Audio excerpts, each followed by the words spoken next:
ও আল্লাহ, ইন্নী কুনতু মিনাজ জালিমিন, আমি জালিমিনদের খাতার মধ্যে নিজের নামটা উঠাইলাম।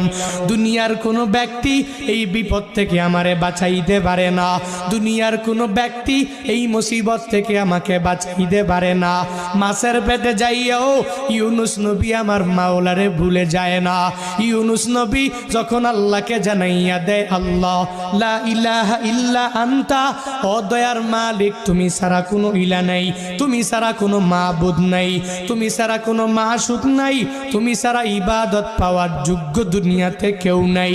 যখন ও ইউনুস নবী আমার ওই মাছের পেটের মধ্যে সিজদার মধ্যে পড়িয়া আল্লাহকে পুত পবিত্র বলে, আল্লাহ ছাড়া মাবুদ নাই এই বলে যখনই ঘোষণা দিয়া দেয় আর নিজের ব্যাপারে আল্লাহর দরবারে জানাইয়া দেয়, ও মালিক আমার ঠিক হয় নাই।